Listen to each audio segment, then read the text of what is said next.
நிறைய audio launches போகிறோம். ஆனால் இந்த ஆடியோ லான்ச் மாதிரி ரொம்ப நெருக்கமான ஆடியோ லான்ச் நான் அட்டன் பண்ணல. ஏன்னா அந்த மேடையில் இருக்கிற எல்லாருமே சொந்தக்காரங்க மாதிரி எல்லாருமே, பெரிய அண்ணன் சீமான் அண்ணன் தொட்டு என் நண்பன் சுகுமார், நண்பர் சுகா, அப்படி நிறையா ஆர்ட் டைரக்டர், இந்த படத்தோட ஆர்ட் டைரக்டர் வந்து வீரசமர், அப்படி ரொம்ப நெருக்கமான ஆட்கள் நிறையா இருக்காங்க. ரொம்ப சந்தோஷமாக இருக்குது. இந்த படத்தில் மொத்தம் 5 பாட்டையும் நான் எழுதியிருக்கேன். 5மே 5 ஜானரில் இருக்கும். இந்த படத்தை வந்து ரொம்ப நேர்மையோட இந்த டீம் வந்து எடுத்திருக்காங்க. அப்படிங்கிறதுக்கு உதாரணம் என்னென்னா, பொதுவாக பாடலாசிரியர்களுக்கு டியூன் வந்து வாட்ஸ்அப்பில் அனுப்புவாங்க. நான் லிரிக் எழுதி வாட்ஸ்அப்பில் அனுப்பியிருக்கேன். பாட்டு எங்கேயாவது ரெக்கார்ட் ஆகும். இப்போல்லாம் அந்த மாதிரி ஒரு கொரோனாவுக்கு பிறகு வேறு மாதிரி போயிடுச்சு. ஆனால் இவங்க இந்த படம் நல்லா வரணுங்கிற அக்கறையில் நான் ஒரு அசிஸ்டன்ட் டைரக்டர் மாதிரி ஒரு 5-6 தடவையாவது அவங்க ஆஃபீஸ் போயிருப்பேன். உட்காந்து ஒரு பாட்டுக்கான சுச்சுவேஷனை டைரக்டர் சொல்கிறாரு, கேமராமேன் சொல்கிறாரு, மியூசிக் டைரக்டர் சொல்கிறாரு.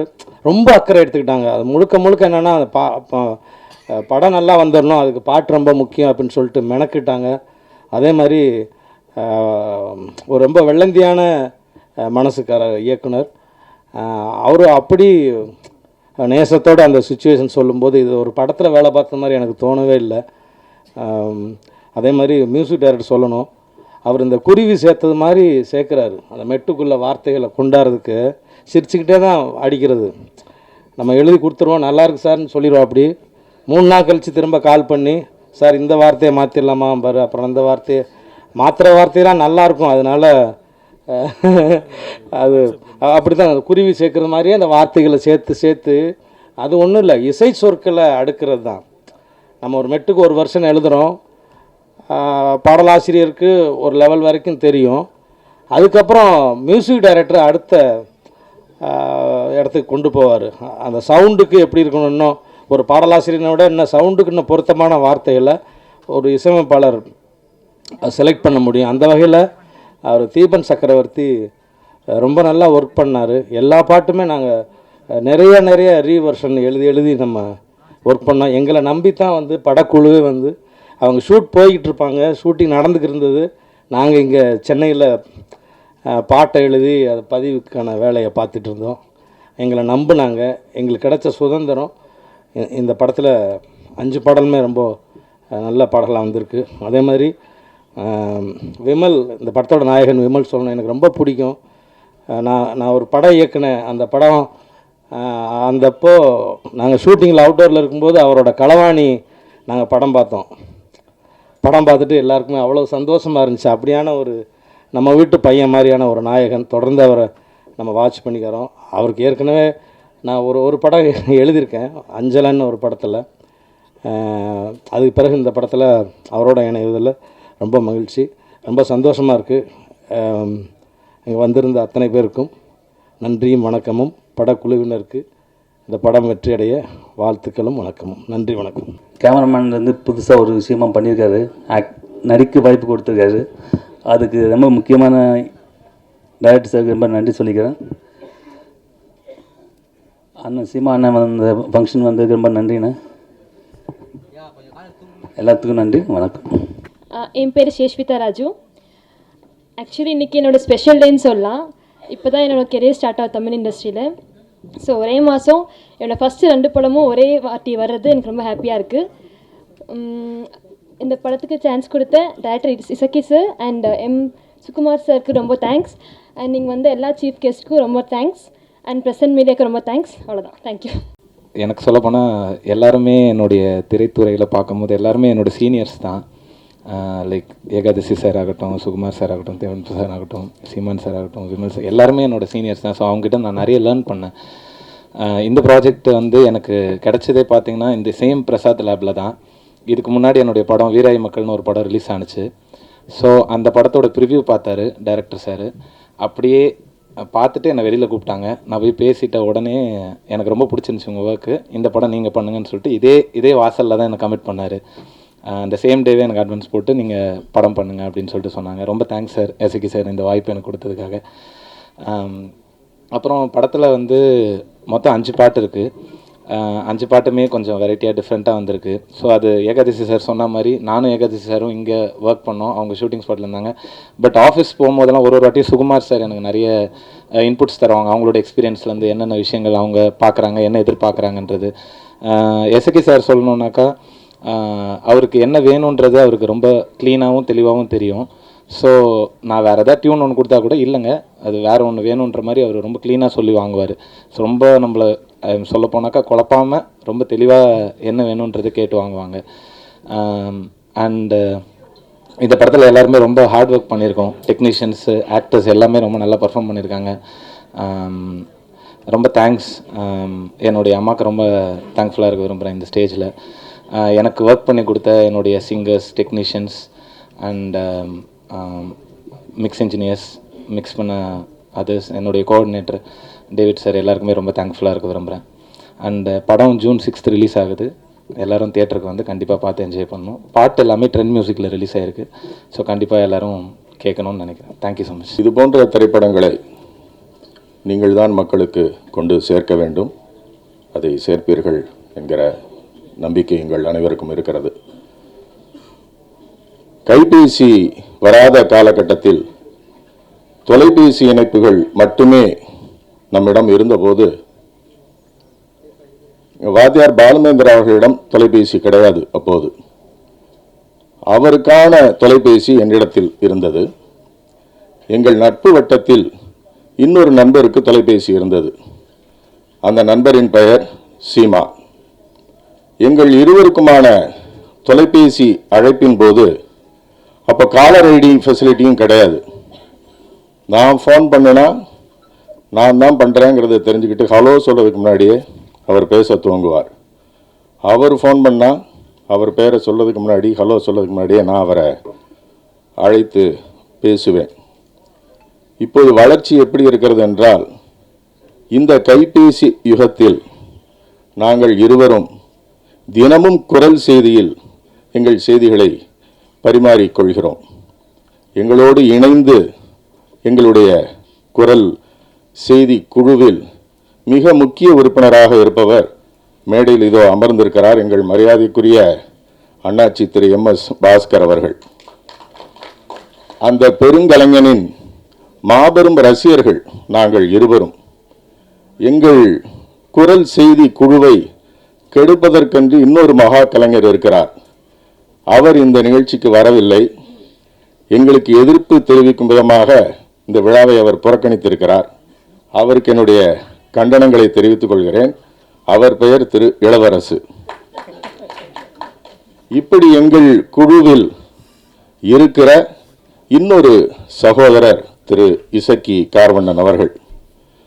இசக்கி கார்வண்ணன் அவர்களுடைய இந்த திரைப்படத்தின் பின்னணியில் இந்த கதையை தான் எப்படி உள்வாங்கி இதை திரைக்கதையாக எழுதி தான் எடுத்தேன் என்பதை என்னிடத்தில் அவர் தனிப்பட்ட முறையில் பகிர்ந்திருக்கிறார். அந்த அவர் பகிர்ந்திருந்த அந்த கருத்துக்கள் மீது எனக்கு பெரிய மதிப்பு இருந்தது. காரணம், இந்திய சினிமாவை உலக சினிமா அரங்கில் தலைநிமிர்ந்து பார்க்க செய்த மாபெரும் படைப்பாளி சத்யஜித் ரே தன்னுடைய சொந்த வாழ்க்கையிலிருந்து தான் பார்த்த மனிதர்களிடத்தில் இருந்துதான் கதைகளை தேர்ந்தெடுத்து கொண்டார். சத்யஜித் ரேயின் வரிசையில் எத்தனையோ பெரும் கலைஞர்கள் வந்திருக்கிறார்கள். சகோதரர் இசக்கி கார்வண்ணன் அவர்கள் அவருடைய ஊரில் அவர் கண் முன்னால் நடந்த சம்பவங்களை வைத்து அவர் பார்த்து பேசி பழகிய மனிதர்களை மனதில் வாங்கி கொண்டு அந்த உணர்வுகளை அவர் திரைக்கதையாக எழுதி இந்த படத்தை எடுத்திருப்பதாக என்னிடத்தில் சொன்னார்.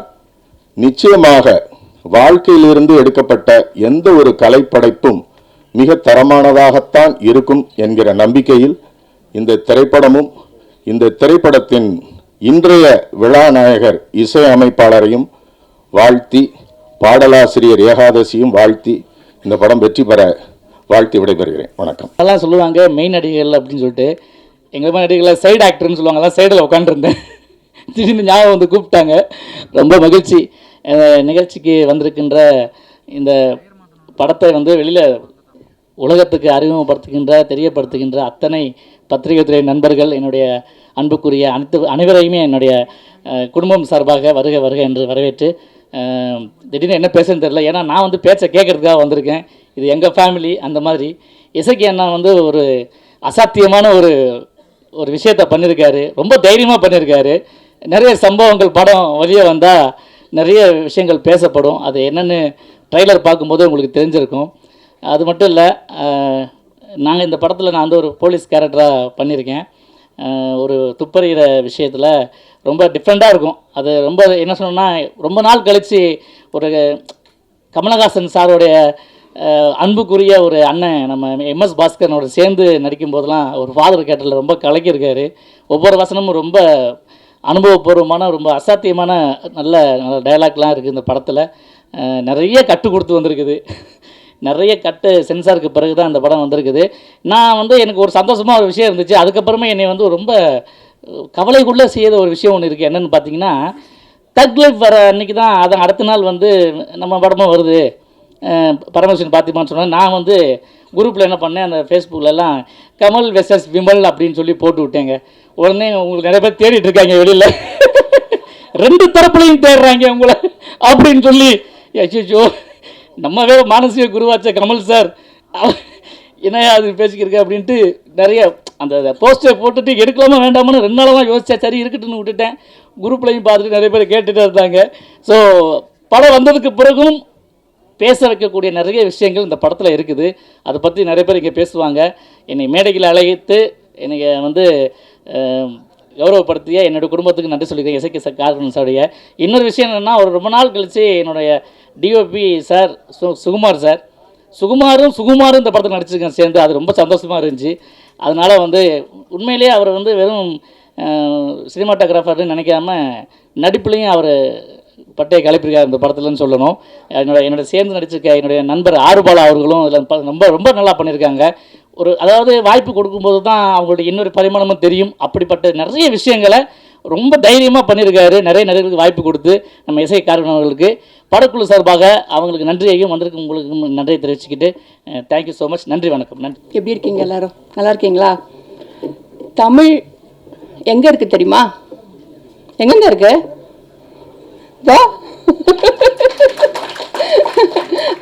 நமது தமிழ் இங்கே அமர்ந்திருக்கிறது.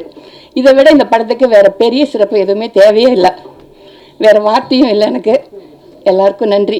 நானும் சீமான் சார் ஒரு படத்தில் நடிச்சிருக்கோம் இல்லை சார்? நன்றி.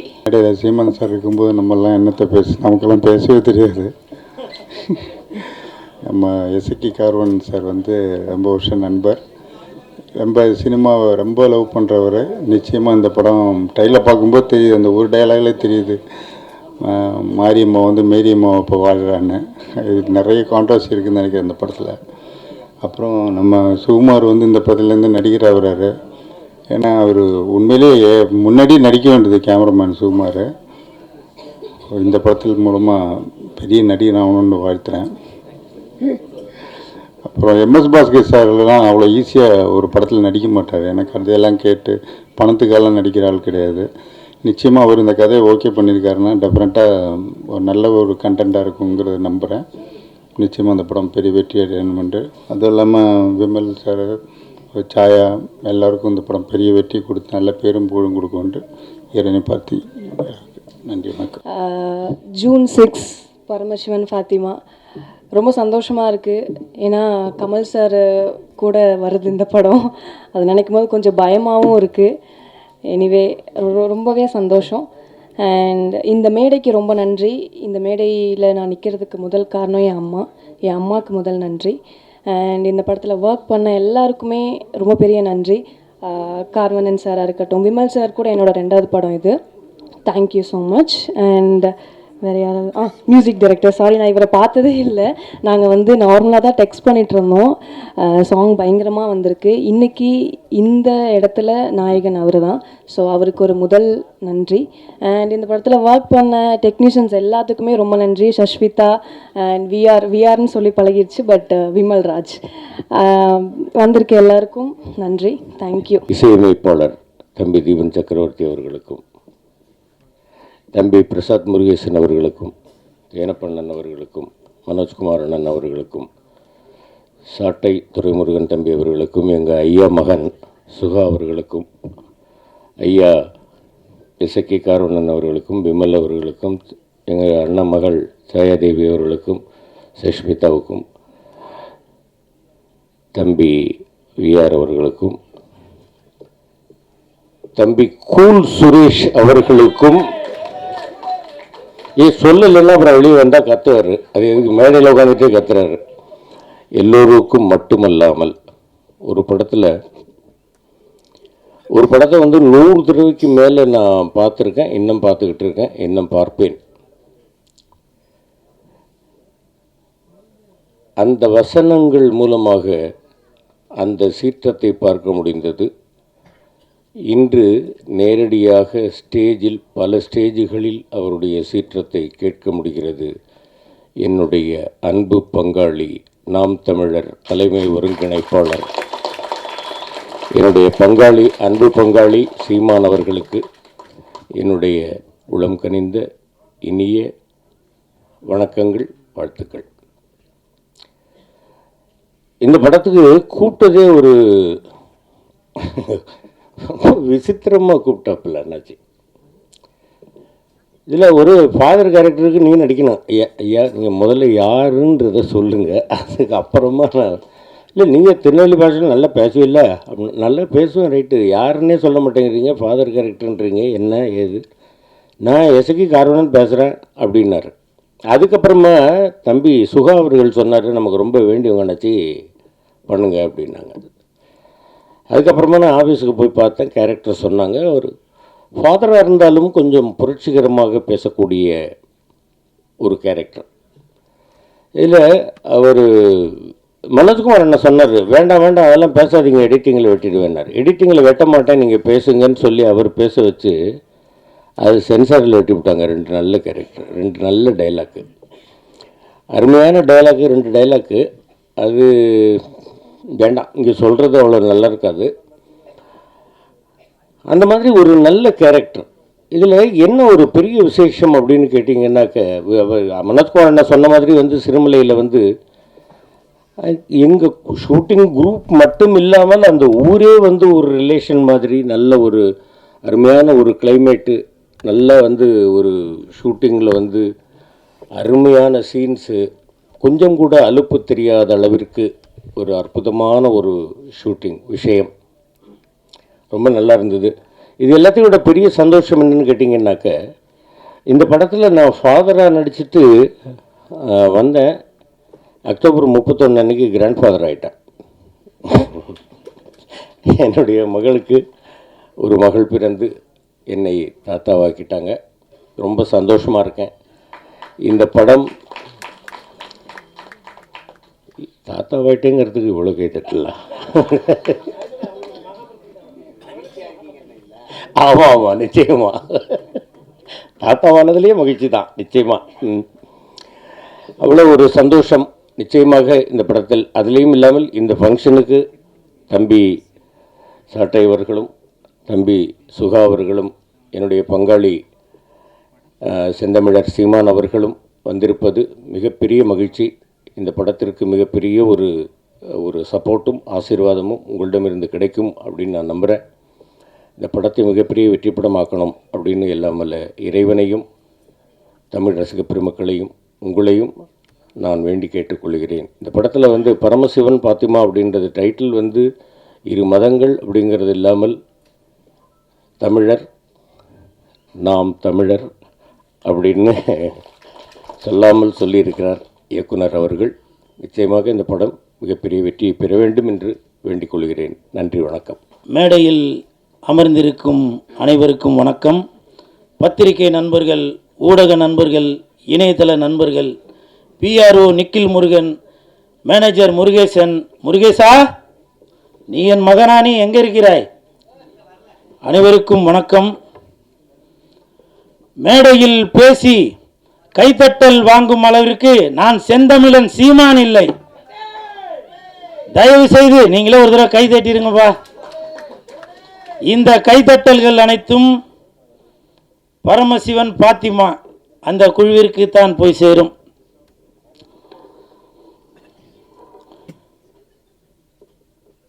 செந்தமிழன் சீமான் சார், அண்ணே வணக்கம்.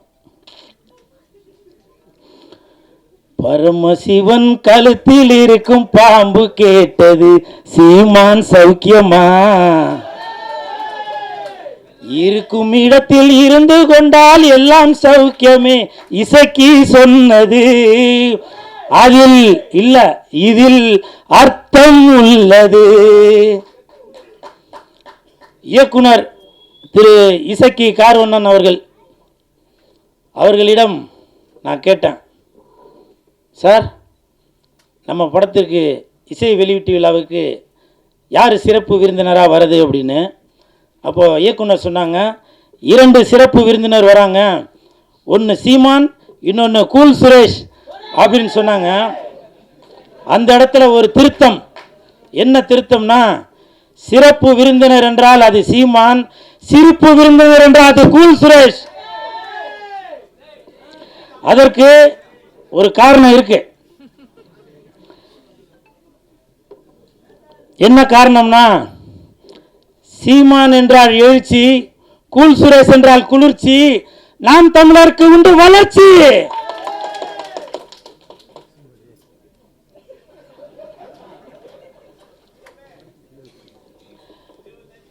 அது மட்டும் இல்லை, நான் எதுக்கு சீமான் அண்ணனை வந்து இந்த இடத்துல ஏதோ ஜால்ரா போட்டு ஏதோ பெருமையாக பேசுகிறார் போல அப்படின்னு சில பேர் நினைக்கலாம். கமெண்ட்டில் சில பேர் கூட அந்த மாதிரி கமெண்ட் பண்ணிகிட்ருக்கீங்க. அதுக்கு ஒரு உதாரணம் சொல்கிறேன். இந்த பரமசிவன் பாத்திமா அந்த படத்திற்கு உண்மையிலேயே தகுதியான ஒரு மனிதர் என்றால் அது செந்தமிழன் சீமான் அண்ணன் மட்டும்தான். தமிழகத்தில் மட்டுமல்ல, இந்தியாவில் மட்டுமல்ல, உலகத்தில் உள்ள யாரை எடுத்துட்டாலுமே சரி, இந்த பரமசிவன் பாத்திமா படத்திற்கு இசை வெளியீட்டு விழாவிற்கு வரக்கூடிய தகுதியான ஒரே மனிதர் அது செந்தமிழன் அண்ணன் சீமான் அவர்கள் தான். காரணம், பாத்திமா பரமசிவன், பரமசிவன் பாத்திமா, பரமசிவன் ஆண், பாத்திமா பெண். தமிழகத்தில் 234 தொகுதிகளிலுமே புரிஞ்சிருக்கும் நினைக்க தட்டுங்க. 234 தொகுதியிலுமே சரி சமமாக ஆண் 117, பெண் 117 கொடுத்தாங்களா? இப்ப சொல்லுங்க, பரமசிவன் பாத்திமா அந்த படத்திற்கு இசை வெளியீட்டு விழாவிற்கு ஒரே தகுதியான மனிதர் என்றால் அது செந்தமிழன் அண்ணன் சீமான் அவர்கள் தான். அதே மாதிரி இந்த படத்தில் இசக்கி கார்வண்ணன் அவர்கள் இயக்குனர் அவர்கள் நிறைய டைலாக் அது நம்ம பார்க்கும்போதே நம்மளை அறியாமலே கண்டிப்பாக நீங்கள் படம் பார்க்கும்போது தெரியும் பாருங்கள், அந்த கூஸ் பம்ப்ஸ்ன்னு சொல்லுவாங்களே அது நடக்கும். காரணம், நானே அதில் சில வசனங்களை பேசியிருக்கேன், அவர் சாருக்கு சொல்லி கொடுத்தது தான். மத பிரச்சனைன்னு சொல்லாதீங்க, 2 மனிதர்களுக்குள்ள பிரச்சனைன்னு சொல்லுங்க அப்படின்னு ஒரு வசனம் வரும். ஜாதி பிரச்சனைன்னு சொல்லாதீங்க, இது ஜனங்களுக்குள்ள பிரச்சனைன்னு சொல்லுங்க அப்படின்னு சொல்லி அந்த படத்தில் வசனங்கள் வரும். அப்படி இன்று மக்களுடைய மனநிலையை புரிந்து கொண்டு அந்த படத்தை இயக்கி வசனமும் எழுதி தயாரித்து இருக்கிறாரு இயக்குனர் இசக்கி கார்வண்ணன் அவர்கள். அவருக்கு என் மனமார்ந்த நன்றி. அதே மாதிரி ஒரு வார்த்தையும் சொன்னாங்க, தலைவா இந்த படத்தில் நீங்கள் வந்து செகண்ட் ஹீரோ அப்படின்னு. அது உண்மையாக பொய்யான்னு தெரியல. அப்படி சொன்னால் தான் இவன் வந்து ப்ரமோஷன் எதுவும் பண்ணுவான் அப்படின்றதுக்காக சொன்னாங்களான்னு தெரில. இருந்தாலும் சார், இந்த படத்தில் நான் நடிச்சிருக்கேன். கண்டிப்பாக என் உடல் பொருள் ஆவி அனைத்தும் இந்த பரமசிவன் பாத்திமாக்கு கண்டிப்பாக அர்ப்பணிச்சுட்டு தான் போவேன். அதே மாதிரி படத்தின் ஒளிப்பதிவாளர் சுகுமார் சார் இந்த படத்தில் ஒளிப்பதிவை மட்டும் கவனிக்காமல் நல்ல அற்புதமான நடிப்பையும் கொடுத்துருக்காரு. எனக்கு தெரிஞ்சு அடுத்த பிரகாஷ்ராஜ் அவர்களாக வருவதற்கு நிறைய வாய்ப்பு இருக்குது.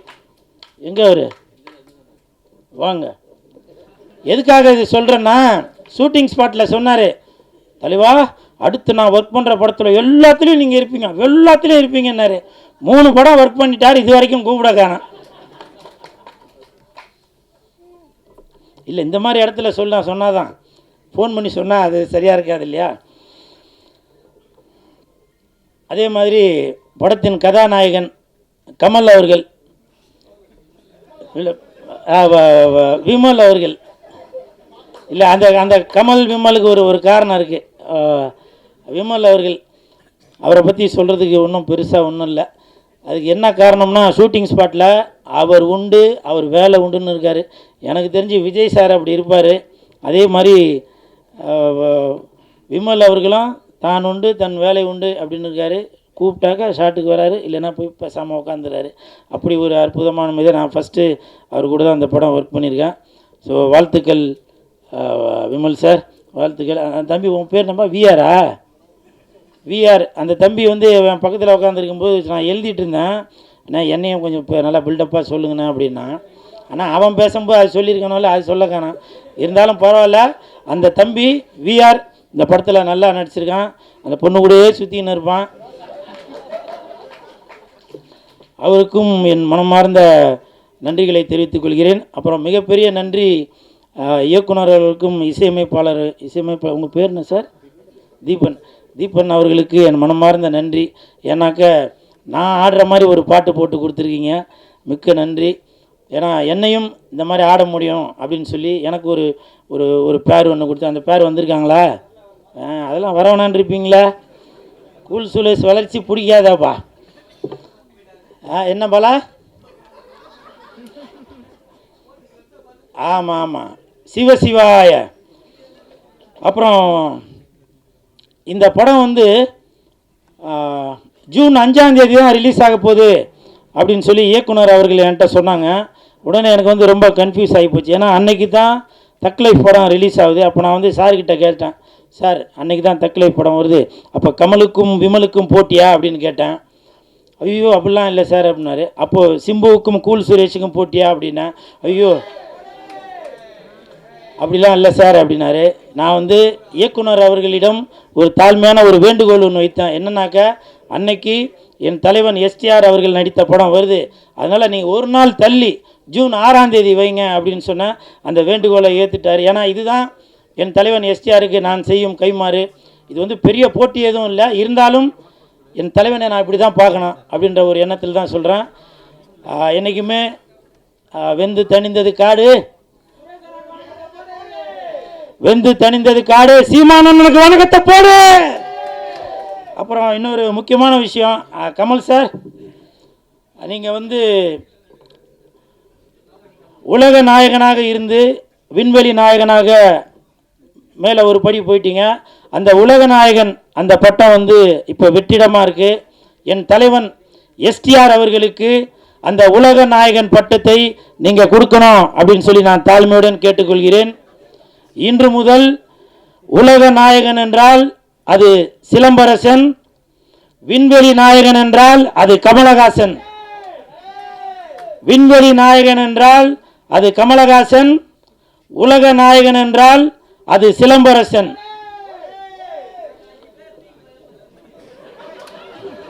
என்னவோ சொன்னீங்கப்பா, கேட்கலவா?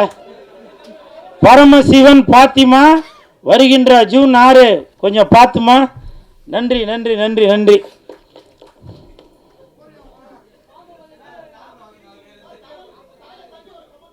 ஓகே ஓகே ஓகே அம்மா, அடுத்து ஆரம்பிச்சிடலாமா?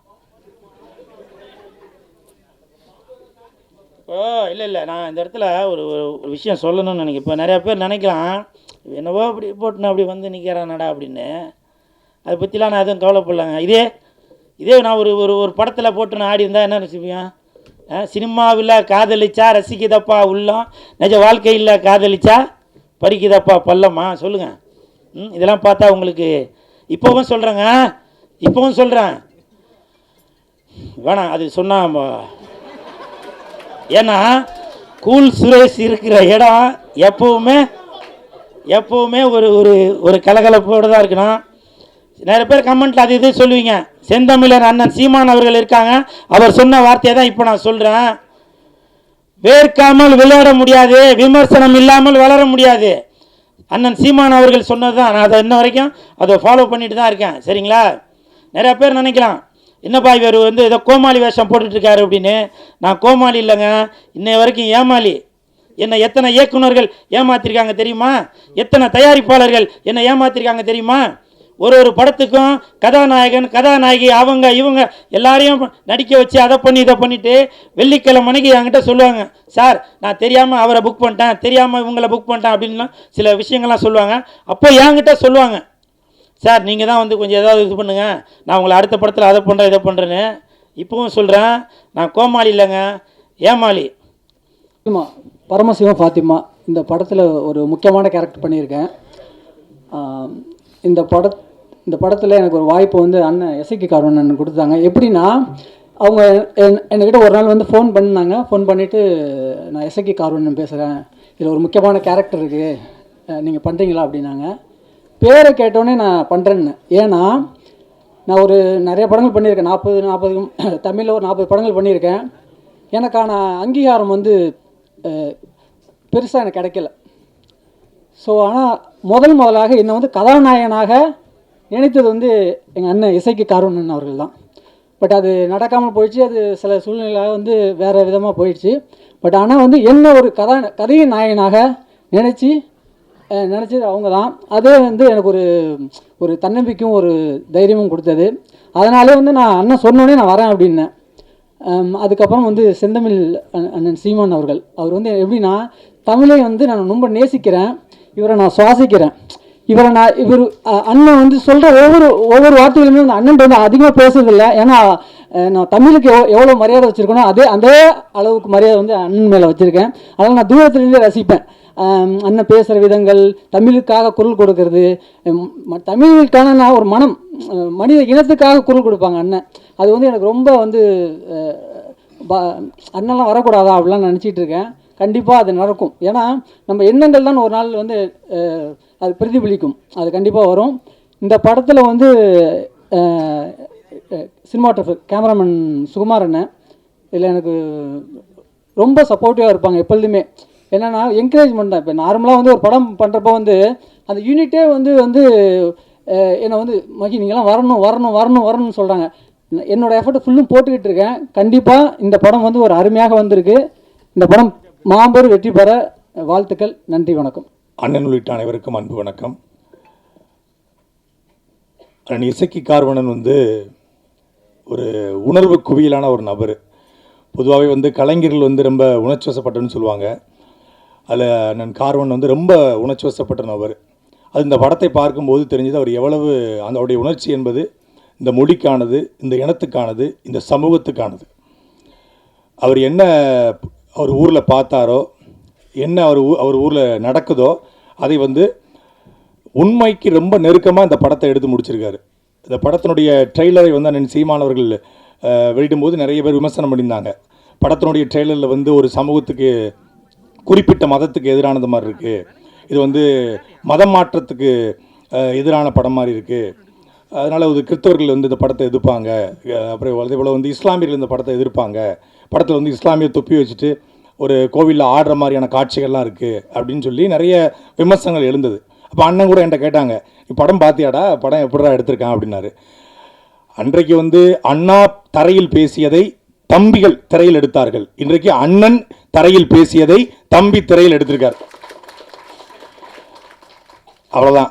நான் அண்ணன் சீமானவர்கள் பேசுகிற அரசியல் பல்வேறு படங்களில் மறைமுகமாக எடுக்கப்போட அண்ணன் சீமானவர்களுக்கு கிரெடிட் கூட கொடுக்க மாட்டாங்க. வசனங்கள் வந்து அண்ணன் சீமானவர்கள் மேடையில் பேசின வசனமாக இருக்கும், அதை பேசி அவங்க கைத்தட்டி வாங்கிட்டு போயிடுவாங்க, அதுக்கப்புறம் அதை மறந்து போயிடுவாங்க, கடந்து போவாங்க. ஆனால் அண்ணன் அவர்கள் பேசுகிற அரசியலை ஒரு திரைமொழியாக மாற்றி அதற்குள்ள எங்கே நீ போனாலும் உன்னுடைய வேரை மறக்கக்கூடாது அப்படிங்கிறது அந்த படம் சொல்ல வருகிற செய்தி. வையத்துள் வாழ்வாங்க வாழ்பவன் வானுரையில் தெய்வத்துள் வைக்கப்படும் அப்படின்னு சொல்லி வள்ளுவர் சொல்கிறாரு. நம்ம அண்ணன் சீமான் சொல்லுவாங்க, நேற்று வரைக்கும் பெரியப்பாடா, செத்து போயிட்டா மாலை போட்டு கும்புறோம் சாமியாக மாறிடாரு. அதே போல தான் நமக்கு முத்துராமலிங்க தேவர் நம்ம கண்ணுக்கு முன்னாடி வாழ்ந்த ஒரு சாமி. அதே போல தான் நம்ம தாத்தா இம்மானுவேல் சேகரனார் கண்ணுக்கு முன்னாடி வாழ்ந்த ஒரு சாமி. அப்படி தான் நம்ம தாத்தா காமராஜர் கண்ணுக்கு முன்னாடி வாழ்ந்த சாமி அப்படின்னு சொல்லி அண்ணன் சீமானவர்கள் மேடையில் பேசுவாங்க. அப்படி இந்த படத்தில் குலசாமிகள் எப்படி உருவாக்கப்படுது, எப்படி இசக்கியம்ம, மாரியம்ம, பேச்சியம்ம, கருப்பசாமி இதெல்லாம் எப்படி உருவாக்கப்பட்டுச்சு அப்படிங்கிறத அவர் ஊரில் பார்த்த கதைகளோடு ஒப்பிட்டு ஒரு திரைக்கதையை உருவாக்கி அண்ணன் கார்வண்ணன் வந்து ஒரு ஆகச்சிறந்த படைப்பை கொடுத்துருக்காரு. தமிழ் குடிமகன் அப்படிங்கிற ஒரு படத்தின் மூலமாக வேறொரு அரசியலை பேசினார். அதே திருநெல்வேலி பக்கத்தில் நம்ம எல்லாரும் வந்து ஒடுக்கப்பட்ட மக்களுக்கான படம், ஒடுக்கப்பட்ட மக்களுக்கான படம்னு சொல்கிறோம். அது குறிப்பாக ஒரு குறிப்பிட்ட சமூகத்துக்கான படத்தை தான் ஒடுக்கப்பட்ட மக்களுக்கான படம்னு சொல்கிறோம். ஆனால் தமிழ் சமூகத்தில் ஒடுக்கப்பட்ட சமூகத்திலேயே, அதாவது பிற்படுத்தப்பட்ட சமூகத்திலேயே நிறைய சமூகங்கள் வந்து புறக்கணிக்கப்படுது. அப்படியே ஒரு புதுரை வண்ணார் அப்படிங்கிற ஒரு சமூகம் யாருமே இது வரைக்கும் வந்து பேசலை. அதை வந்து அண்ணன் இசக்கி கார்வண்ணன் தன் ஊரில் பார்த்ததை அந்த சமூகம் எப்படி புறக்கணிக்கப்படுது அப்படிங்கிறத படத்தில் வந்து காட்சிப்படுத்த தமிழ் குடிமகன். இன்னைக்கு ஓடிடி தளத்தில் அந்த படம் வந்து மிகப்பெரிய வரவேற்பை பெற்றிருக்கிறது. அண்ணன் சீமான் அவர்கள் சமீபத்தில் ஒரு பெரிய அரசியலை உடைச்சி எறிஞ்சார். கிட்டத்தட்ட 50 ஆண்டு காலமாக தமிழ் சமூகத்தில் பெரிய பலூன் போல பெரிதாக்கப்பட்ட பிம்பத்தை உடைச்சி எறிஞ்சார்.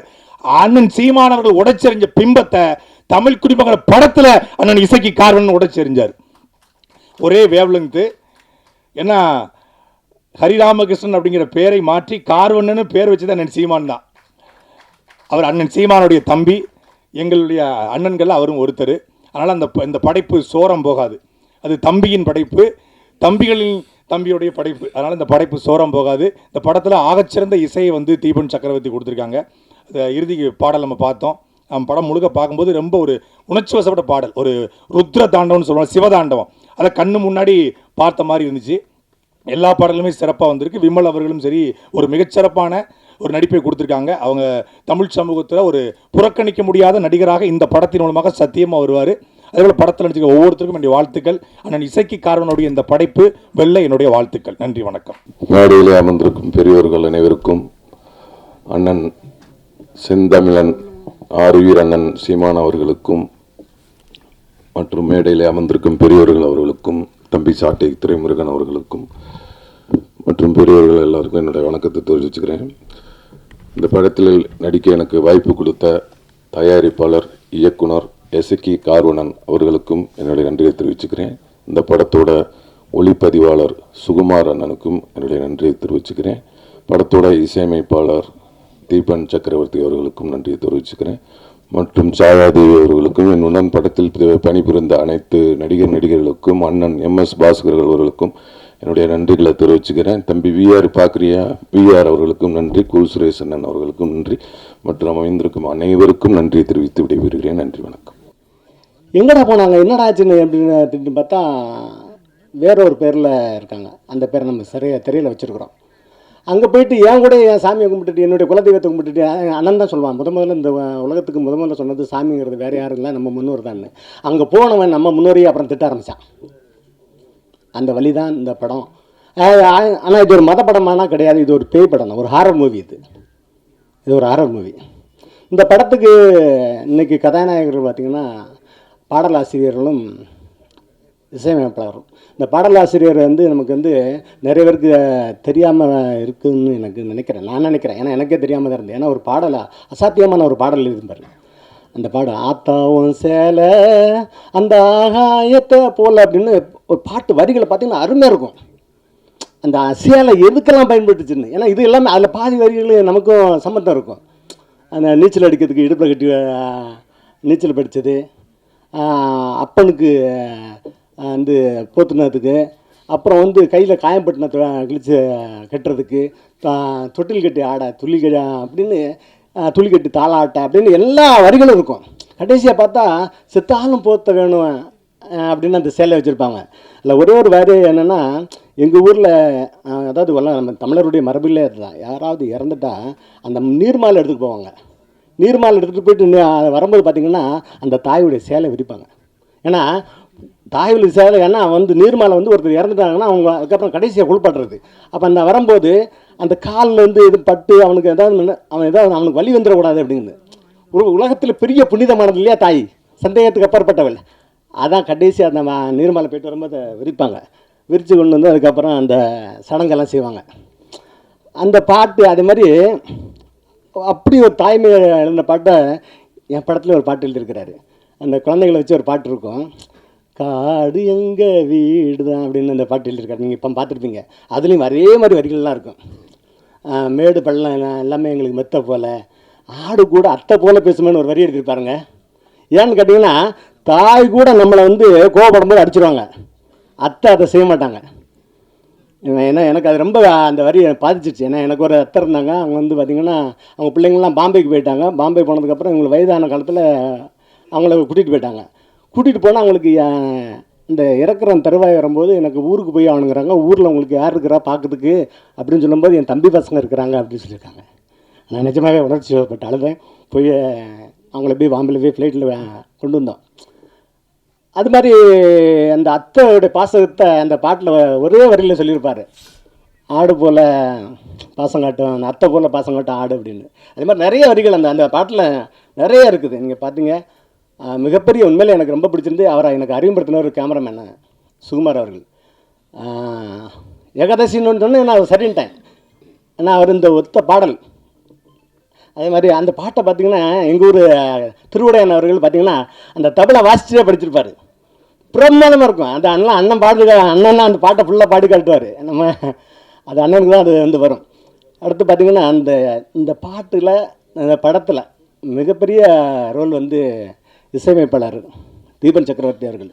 நான் வந்து அந்த வீராய் மக்கள்னு ஒரு படம் பார்த்தேன், பாட்டு கேட்ட உடனே அவரை பார்க்கணும், அவர் தான் நமக்கு படத்துக்கு இசையமைக்கணும் அப்படின்னு சொன்னார். அதே மாதிரி அதுக்கு தகுந்த மாதிரி அவர் இசை பிரமாதப்படுத்திருக்காரு. அதில் பின்னாடி இசை மிரட்டிருப்பார். ஏன்னா இது ஆர்ஆர் மூவி இல்லையா, அது இசை தானே பெரிய விஷயமா இருக்கும், அதை அவர் மிரட்டி இருப்பார். அதே மாதிரி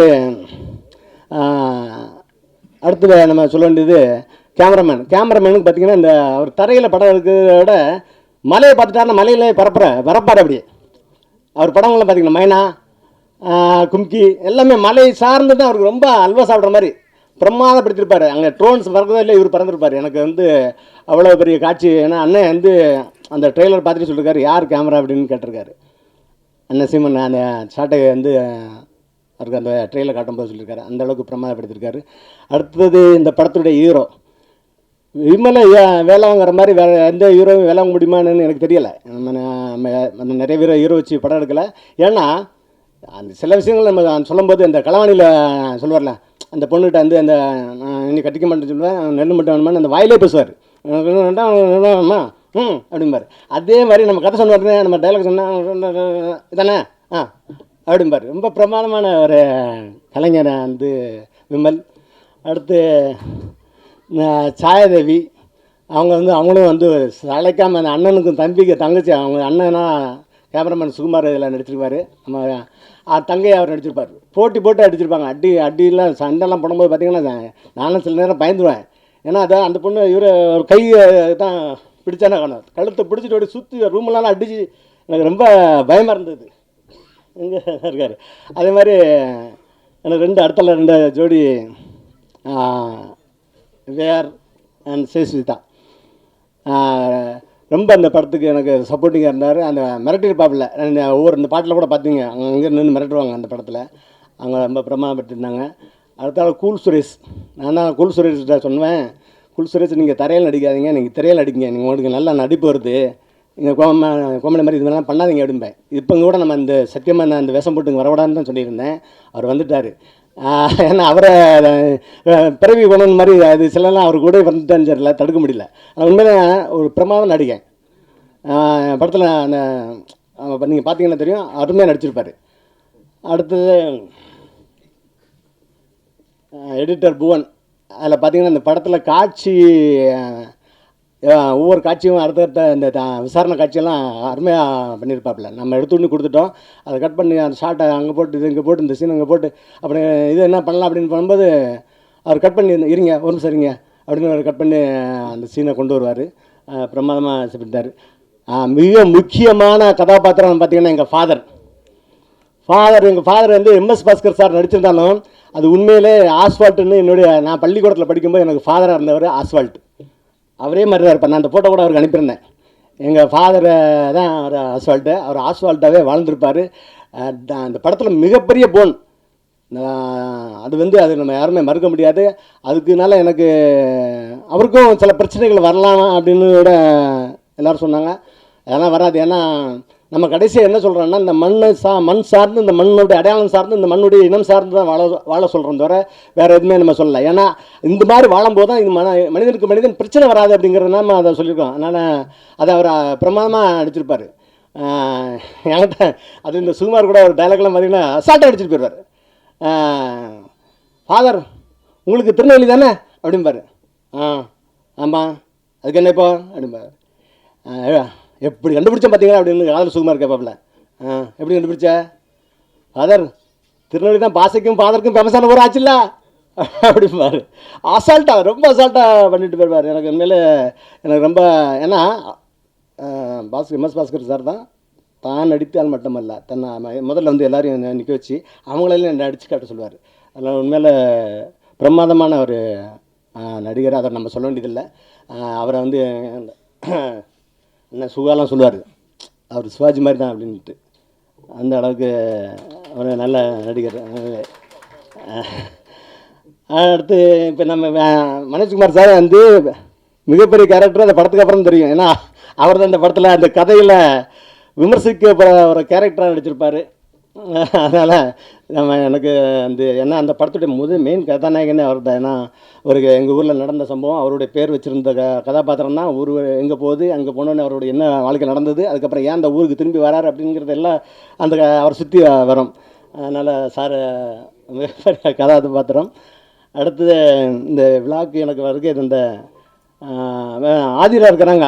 ஆதிராலாம் ஐயோ கோவிசர்லாம் மிஞ்சிருவாங்க ஒரு கட்டத்தில். ஐயோ என்ன ஃபெலிக்ஸ் வந்துட்டானே அப்படின்னு குதிப்பாங்க. பிரமாதமாக அவங்களுடைய நடிப்பு.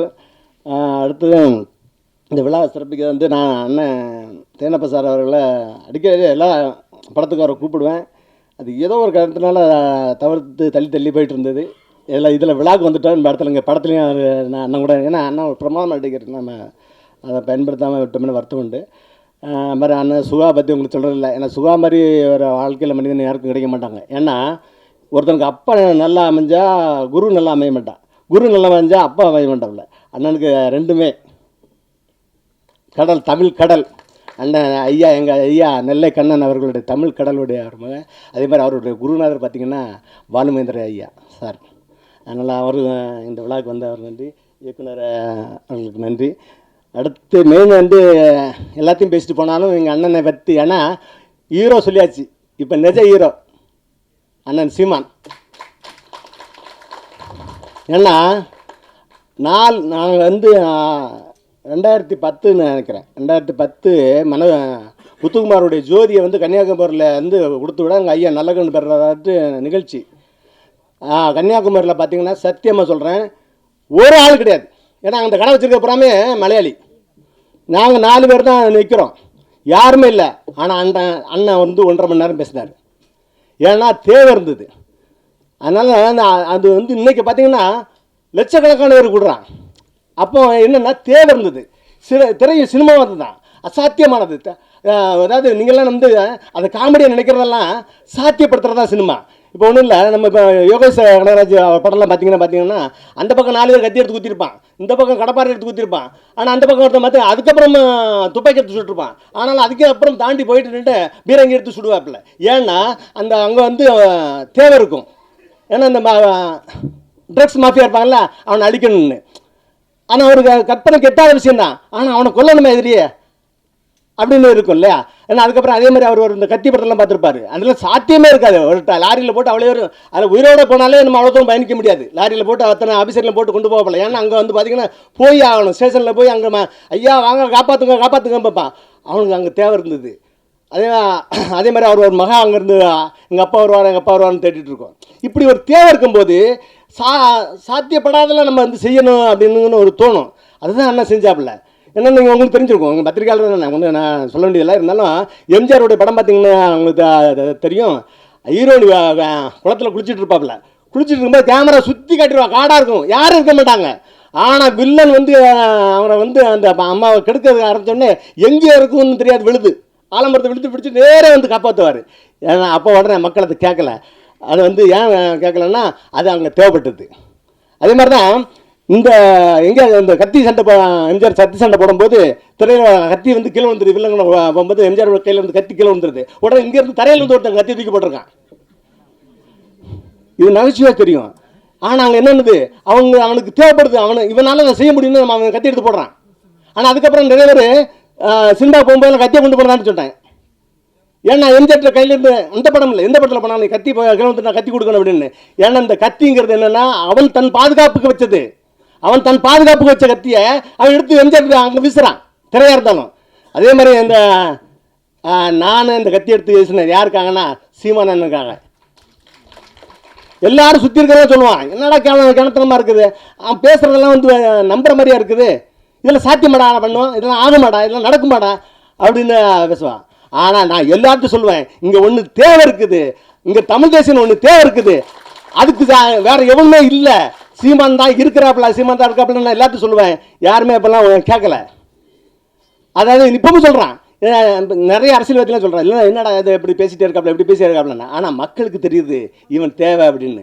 அதனால தான் இன்றைக்கி கிட்டத்தட்ட 40 லட்சம் வாக்கு வாங்கினாப்புல அண்ணன். அதே மாதிரி இப்போ இன்னொரு நான் என் படத்தில் அதை தான் பேசியிருக்கேன். என்ன படத்தில்னா கடைசி அங்கே தான் கொண்டு வரேன். இன்னொரு 40 லட்சம் வாக்கு இருக்குது. அது எங்கன்னா அந்த வாக்கு ஏன் வராமல் இருக்குன்னா, மக்கள் அந்த 40 லட்சம் பேர் போடுறதுக்கு இருக்கான். அவனை வந்து யார் தடுத்துட்டு இருக்கான்னா, அது நான் அந்த ஒரு சபை அப்படின்னு சபையிலேருந்து ஐயா அவனை போட்டுறக்கூடாது, அவனை போட்டுறாதீங்க, பிஜேபி வந்துடும்பா. அதே மாதிரி ஜமாத்தில் இருந்து போட்டிங்கன்னா பிஜேபி வந்துடும் சொல்லி அந்த 40 லட்சம் வாக்கை விழாமல் வச்சுருக்காங்க, தடுத்துட்டு இருக்காங்க. ஆனால் அந்த அண்ணன் ஒரு நாள் தாங்க இந்த 2 வித விஷயம், இஸ்லாமியர்கள் என்ன சொந்தம், இஸ்லாமிய தன்னை என் தம்பி அப்படின்னு சொன்ன ஒரே ஆள் அவர் தான். மற்ற கட்சிகள் எல்லாம் பார்த்தீங்கன்னா சிறுபான்மை பிரிவினை வச்சிருப்பான், இவன் தான் சொன்னான் பெரும்பான்மை, அவன் பெரும்பான்மை தமிழன் சொன்ன ஒரே ஆள் அவர் தான். அதே மாதிரி சாதிகளில் பார்த்தீங்கன்னா எல்லா கட்சியிலுமே தலித்து பிரிவு, அந்த பிரிவு, இந்த பிரிவுன்னு இருக்கும். அண்ணன் சத்தியமாக தான் நானே போய் கற்றுக்கிட்டதும் இது பண்ண என்னென்னா, அங்கே எந்த சாதியாக இருந்தாலும் சரி, அண்ணன் தம்பி மச்சான் சித்தப்ப பிரிப்பன் தான். நாம் தமிழரில் மட்டும்தான் அது, வேறு எந்த கட்சியிலும் கிடையாது. ஸோ இங்கே என்ன இருக்குது தேவைப்படுது இந்த மாதிரி விஷயங்களை வேறு எவனும் செய்ய முடியாது, உலகத்தில் யாருமே செய்யலை. அப்போ அவன் தேவைப்படுறதுனால ஒருத்தன் வந்து வளர்ந்துக்கிட்டு இருக்கிறாங்கிறத விட்டுட்டு அவன் என்னென்னா, அவன் சீமான் பேசுகிற அரசியல் எவனும் பேச மாட்டான். எவனும் பேசாமல் அவனுக்கு சொல்கிறேன் வெத்தாலும் சொல்லலாம், குறை சொல்கிறவங்களாம் வேறு என்னதான் கிடைக்கும்னு பார்த்து ஒரு மற்ற விஷயங்கள்லாம் பேசு அவரை வந்து வீழ்த்த நினைக்கிறது. ஆனால் வீழ்த்த முடியாது. ஏன் தெரியுமா, அவன் பிடிச்சிட்டு இருக்க ஒரு சங்கை பிடிச்சிட்டு இருக்க ஆனால் யாரை எதிரி அப்படி சங்கை பிடிச்சிட்டு இருக்கான்.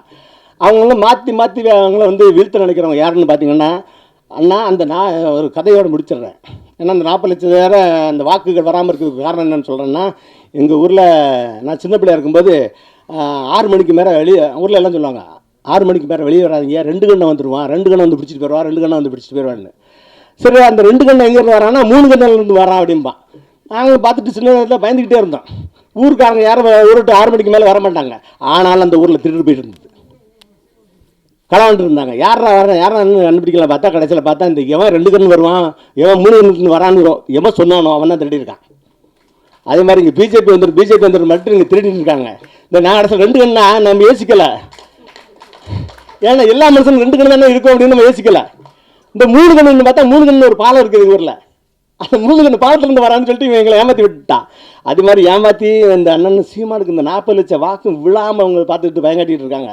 ஆனால் அதனால எவ்வளோ பெரிய இழப்புன்னா இங்கே எல்லாத்தையும் நம்ம இழந்துக்கிட்டு இருக்கோம் அப்படிங்கிறது தான் நம்ம இந்த படத்தில். அதுக்கு தான் இந்த 40 லட்சம் பேருக்கான கதை தான் இந்த படம். இந்த 40 லட்சத்தும் இந்த அண்ணனுக்கு வரணும், அதுதான். அதுக்காண்டி நான் அது அரசியல் படம் கிடையாது, படத்தில் நான் எங்கேயுமே அரசியல் பேசலை. ஆனால் நான் என் மண் சார்ந்த அடையாளம், காதல் எல்லாம் பேசியிருக்கேன். ஒரு பாத்திமா, ஒரு பரமசிவங்கிற பாத்திமா, அந்த பாத்திமாங்கிற பொண்ணு ஒரு பெண் இல்லையா, அந்த பெண் நினைக்கிறேன் நான் என் ஊர்லேயே அடையாளத்தோடு வாழணும், நான் பிறந்த ஊரில் வாழணும்னு ஆசைப்பட்றேன். கடைசியில் அவரோட ஆசை நிறைவேறாமல் போயிருது. இதுக்கு காரணமாக இருக்குது என்னென்னு பார்த்தீங்கன்னா, நம்ம அந்த அடையாளங்களை இழந்து போன அந்த மதங்களும் அது மதத்தை வச்சு நடக்கிற அரசியல்களும் தான் இருக்குது. அந்த அரசியல்களை நம்ம இதில் பேசலை. இந்த காதலையும் அந்த பேய் ஹாரர் மூவியாக சொல்லியிருக்கிறோம். ஏன்னா நான் நிறைய பேசோட அண்ணன் சினிமா பற்றி பேசணும், நான் அரசியல் பேசணும் நல்லா நினைக்கிறேன். அதனால் இதோட என்னை முடித்துக்கொள்கிறேன். இந்த படம் உறுதியாக நான் நம்புகிறேன். திரையில் இப்போ நான் இவ்வளோ பேசுகிறனால எனக்கு திரை கிடைக்காமல் போக கூட பிரச்சனைகள் கூட இருக்கலாம், அது அந்த பயம் எனக்கு இருக்குது. ஆனால் நாங்கள் பயப்படலை, ஏன்னா நான் வந்து எனக்கு கூட அண்ணன் சீமான் இருக்காப்புல. ஏன்னா இதுக்கு முன்னாடி பார்த்தீங்கன்னா நான் எனக்கு வந்து தமிழ் குடிமகனில் எனக்கு திரை கிடைக்காம, தேட்டர் கிடைக்காம எனக்கு நிறைய பிரச்சனைகள் இருந்தது. அப்போ அண்ணனோட சின்ன அண்ணன் பின்னா சண்டை இருக்கும், எல்லாமே இருக்கும் இல்லையா, அதில் விலகி இருந்த அந்த நேரம். ஆனால் இப்போ அப்படி இல்லை, அண்ணன் இருக்கிறாப்புல. ஏறி அடியா ஏன்னா சீமான மாதிரி ஒரு ஆள் ஒன்றும் நம்பிக்கை கொடுக்க எவனுமே கிடையாது உலகத்தில். எதுனாலும் சரி இறங்கி அடிறா அப்படின்னு நம்பிக்கை. உங்களுக்கு தேவை என்னது? இப்போ எனக்கு ஒரு மருத்துவமனைக்கு போகிறீங்க, டாக்டர் மருந்து கொடுக்குறனால என்ன சொல்லுவான்? இது சாப்பிடுங்க சரியாயிருன்னு சொல்லுவாங்கல்ல. அது சரியாகுதா சரியாகக்கூடாது, சரியாகணும் அந்த வார்த்தை சொன்ன உடனே அவனுக்கு பாதி நோய் போயிடும். அது மாதிரி தான் இறங்கி அடுறா எல்லாம் சரியாகும். ஏன்னா எனக்கு முதல்ல சொன்னது ஏதாவது பெருமையாக நம்ம பேசினா, டேய் நம்மளை பற்றி நாமளே பெருமையாக பேசலாம், எந்த நாயிடம் நம்மளை சொல்லுவான் அப்படிம்பாரு. அது மாதிரி நாம் எல்லாத்துக்கும் பெருமை சொல்லலாம். நம்ம பெருமையை சொல்லாமல் அடுத்தவனை எல்லோரும் பெருமையாக சொல்லிகிட்டு இருப்போம். அது வந்து ரொம்ப தாழ்வு மனப்பான்மையிலான ஒரு விஷயம். அதனால் மற்றவங்களை பெருமையாக சொன்னோன்னே அப்போ நம்ம தலைமைக்கு தகுதி இல்லாத ஆள் அப்படின்னு மற்றவங்களை பெருமை பேசினா அவன் தலைமைக்கு வந்துடுவான். இது எல்லா இடத்துலையுமே, நம்ம வீட்லேயும் சரி எல்லா இடத்துலையுமே சரி. நீங்கள் நமக்கு எவ்வளோ ஸ்ட்ரென்த் இருக்குது, எவ்வளோ அறிவு இருக்குங்கிறது நம்ம வந்து நிரூபிச்சுட்டே இருக்கணும். இல்லைன்னா நம்ம காணாமல் போயிடக்கூட வாய்ப்பு இருக்குது. அதான் நடந்துகிட்டு இருக்கு உலகத்தில். உறுதியாக இந்த படம் வெல்லும். வெற்றியை வெல்லுற நிகழ்ச்சியில் ஒரு சக்ஸஸ் மீட்டில் நான் அவங்களை எல்லோரும் பத்திரிகையாளர் உறுதியாக சந்திப்பேங்கிற அசாத்திய நம்பிக்கை சீமான் மேலே மாதிரி அவரை துணையை வச்சு சொல்கிறேன். ஏன்னா சாத்தியப்படாத நாம் சாத்தியப்பட்டவன் இல்லை சீமான். அதனால் நானும் சொல்கிறேன், உறுதியாக இந்த படம் வெல்லும். அதை நீங்கள் எல்லோரும் என்னை சக்ஸஸ் மீட்டில் சொல்லுவீர்கள். நன்றி, வணக்கம். பரமசிவன் ஃபாத்திமா திரைப்படத்தினுடைய பாடல் வெளியீட்டு விழாவிற்கு வருகை தந்திருக்கிற அச்சு ஊடக காட்சி ஊடக அன்பு உறவுகள் அனைவருக்கும்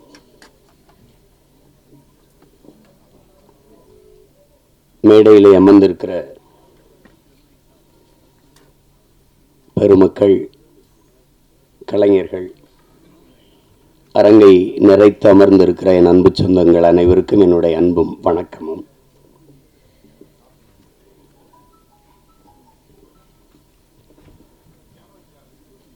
பாடல் வெளியீட்டு விழா என்றாலே இசையமைப்பாளர் தான் அதனுடைய நாயகன். ஒரு சிறு வயது மிக நேர்த்தியாக இசை, அந்த இசையை கேட்கும்போதே ஒரு உற்சாகம் பிறக்குது. நான் என்னுடைய தம்பி கார்வனன்ட்டு கூட சொல்லிட்டு இருந்தேன், ரொம்ப நல்லா இசையமைச்சிருக்கிறார். அது குறிப்பாக அந்த திருமண விழாவில் வந்திருக்க அந்த பாட்டும் சரி, சிவனடியார்கள் ஆடுகிற அந்த பாடலும் சரி, மிக செறிவாக அந்த பாட்டை தந்திருக்கிறார். அதுக்கப்புறம் கேட்டால் ஒரு பின்னணி இசையுமே ரொம்ப திறம்பட செய்திருக்கிறதா சொன்னாங்க. அப்படி ஒரு இளம் வயதில் இவ்வளவு திறமை மிக்க ஒரு இசைக்கலைஞரை பார்ப்பது ரொம்ப வியப்பாகவும் பெருமையாகவும் இருக்குது. தம்பி தீபன் சக்கரவர்த்திக்கு என்னுடைய அன்பும் வாழ்த்துக்களும். பாடலுக்கு மெட்டுக்கு எழுதுவது என்பது ஒரு எவ்வளவு கடினமானது என்பது தெரியும். அதில் என்னுடைய தம்பி ஏகாதேசி ரொம்ப இளம் வயதிலிருந்து நான் அறிவேன், என்னையும் அவன் அறிவான்.